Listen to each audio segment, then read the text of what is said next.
छत्तीसगढ़ के कोंडागांव से बड़ी खबर सामने आई है। यहाँ सर्चिंग पर निकली सीआरपीएफ ने 52 मियारी के समीप 5 किलो वजनी आईडी बरामद किया है। सुरक्षा बलों को नुकसान पहुंचाने की नीयत से नक्सलियों ने प्रेशर कुकर आईडी प्लांट किया था। बीडीएस की टीम ने आईडी को नष्ट किया है। सीआरपीएफ जी 188 बटालियन के द्वारा इन दिनों केशकाल थाना क्षेत्र अंतर्गत संवेदनशील क्षेत्रों में लगातार गश्त किया जा रहा है। इसी बीच बुधवार की दोपहर बटराली से कुएं मारी जाने वाली मार्ग में ग्राम बावनी मीरा से लगभग 3 किलोमीटर पहले सर्चिंग के दौरान सीआरपीएफ के जवानों ने प्रधानमंत्री ग्राम सड़क योजना के तहत निर्माणाधीन सड़क में 5.5 किलो वजनी प्रेशर कुकर आईडी बरामद किया है, जिसे जी 188 कंपनी की बीडीएस की टीम द्वारा मौके पर ही सुरक्षित ढंग से नष्ट कर दिया गया।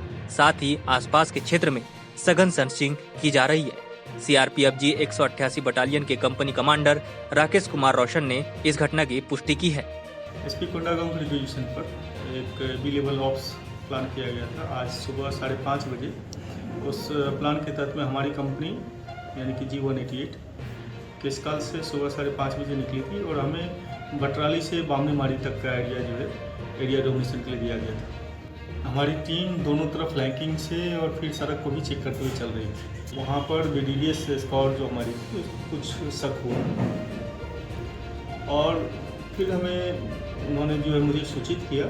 फिर मैंने जो डॉग है हमारा डॉग विक्टर है जो काफ़ी अच्छा काम कर रहा है, उसके द्वारा सर्च करवाया तो उसने जो है आईडी होने की कंफर्मेशन दी। हमने अपने टास्क को पूरा किया, फिर उस एरिया को कॉर्डन ऑफ करके सुरक्षा के दृष्टिकोण को ध्यान में रखते हुए और सारे मानकों का पालन करते हुए वहीं पर उसे डिमोलिश किया। ये जो आईडी था 5.5 लीटर का प्रेशर कुकर में था और जो कि काफ़ी दमदार हो सकता था। इसकी जो है इम्पैक्ट काफ़ी ज़्यादा था। कोंडागांव से न्यूज़ प्लस 21 के लिए राम कुमार भारद्वाज की रिपोर्ट।